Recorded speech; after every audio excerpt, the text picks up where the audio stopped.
CBI पर लगा दो आजीवन बैन, केजरीवाल सिसोदिया मामले को देख खौल उठा जज साहब का खून, 300 गवाह 598 पन्नों के फैसले में लताड़ा। सीबीआई जज को केजरीवाल की फाइल में ऐसा क्या दिखा कि फेल हुआ बीजेपी का दावा, घोटाला शराब नीति में था, सीबीआई कर रही थी चुनावी खर्च का ऑडिट। सिसोदिया और केजरीवाल को बरी करते हुए जज को क्यों सुनानी पड़ी मार्टिन लूथर किंग वाली कहानी। 300 गवाहों की गवाही, 2 साल की जेल, लेकिन हाथ लगा जीरो। जज साहब ने केजरीवाल और सिसोदिया को ससम्मान कर दिया बरी। सीबीआई जांच कर रही थी या चुनाव आयोग काम कर रहा था? कोर्ट ने पूछा कि क्या पार्टी के खर्चों की जांच करना सीबीआई का नया पेशा है? क्या अरविंद केजरीवाल वाकई कट्टर ईमानदार है? क्या कोर्ट ने शराब नीति केस में सीबीआई के मुंह पर कालिख पोते हुए केजरीवाल की ईमानदारी पर मोहर लगा दी? दिल्ली की राउज एवेन्यू कोर्ट का यह फैसला सिर्फ एक सरकारी कागज नहीं बल्कि उन जांच एजेंसियों के गाल पर तमाचा है जो 2 साल से इस केस का ढोल पीट रही थी। जज जितेंद्र सिंह ने अपने 598 पन्नों के फैसले में केजरीवाल और मनीष सिसोदिया समेत सभी 23 लोगों को बाइज्जत बरी कर दिया। कोर्ट ने साफ कह दिया कि सीबीआई के पास सबूतों के नाम पर सिर्फ खाली हाथ थे। जज साहब ने अपने फैसले में एक बहुत बड़ी बात कही कि अन्याय कहीं भी हो रहा हो, पूरी दुनिया के इंसाफ के लिए खतरा है। अदालत ने 2 महीने तक इस केस की एक फाइल खंगाली और 300 गवाहों की बात सुनी। इसके बाद जज इस नतीजे पर पहुंचे कि आरोपियों के खिलाफ शक की एक छोटी सी गुंजाइश भी नहीं है। कोर्ट ने 2-2 कह दिया कि केजरीवाल के खिलाफ ऐसा एक भी सबूत नहीं है जिससे यह पता चले कि उन्होंने 1 भी रुपए रिश्वत ली या दिलवाई है। केजरीवाल को फंसाने के लिए जो भी कहानियां सुनाई गई थी वो सब दबाव में दिए गए बयानों पर टिकी थी जिनका कोई अता पता नहीं था।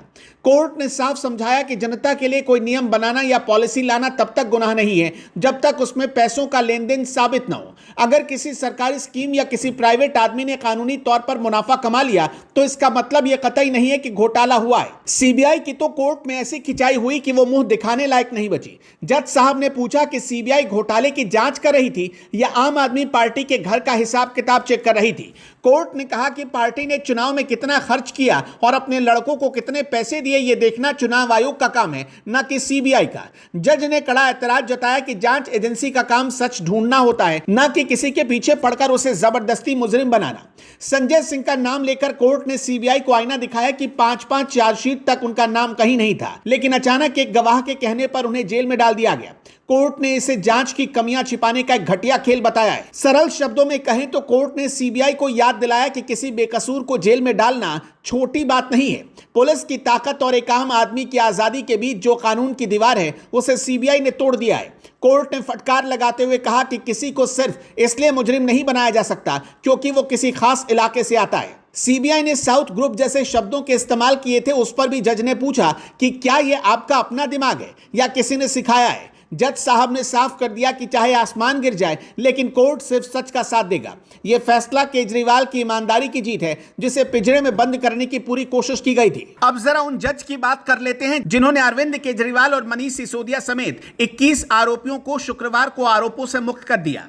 उनका नाम है जज जितेंद्र प्रताप सिंह, जो सीबीआई के स्पेशल जज हैं और इससे पहले भी कई महत्वपूर्ण मामलों की सुनवाई कर चुके हैं। इसमें कांग्रेस नेता भंवर जितेंद्र सिंह से जुड़ा मामला भी शामिल है, जिसमें प्रसिद्ध पेंटर एमएफ हुसैन की पेंटिंग से संबंधित केस को दोबारा खोलने का आदेश दिया गया था। जितेंद्र प्रताप सिंह केंद्रीय एजेंसियों और खास तौर पर सीबीआई की ओर से जांच किए गए हाई प्रोफाइल भ्रष्टाचार के मामलों की सुनवाई करते हैं। दिल्ली विश्वविद्यालय से कानून की पढ़ाई करने वाले जितेंद्र प्रताप सिंह को अक्टूबर 2024 में एडिशनल सेशन जज नियुक्त किया गया था। जटिल भ्रष्टाचार मामलों को संभालने में उनकी विशेषज्ञता है और इसी वजह से उन्हें पहचान मिली है। उन्होंने चुनाव के दौरान दिए गए सांप्रदायिक बयानों से जुड़े मामलों में भी कई याचिकाओं की सुनवाई की है, जिनमें बीजेपी नेता कपिल मिश्रा का मामला भी शामिल था। 14 नवंबर 2024 को जज जितेंद्र प्रताप सिंह ने अमानतुल्लाह खान को मनी लॉन्ड्रिंग मामले में रिहा करने का आदेश भी दिया था। यह मामला दिल्ली वक्फ बोर्ड में उनके अध्यक्ष रहते भर्ती प्रक्रिया में कथित अनियमितताओं से जुड़ा था। 7 मार्च 2025 को कपिल मिश्रा की एक याचिका पर सुनवाई हुई थी। 7 मार्च 2025 को जज जितेंद्र सिंह ने एक मामले की सुनवाई की थी जिसमें कपिल मिश्रा आरोपी थे। 2020 के एक मामले में उन्हें तलब करने के ट्रायल कोर्ट के आदेश को चुनौती दी गई थी।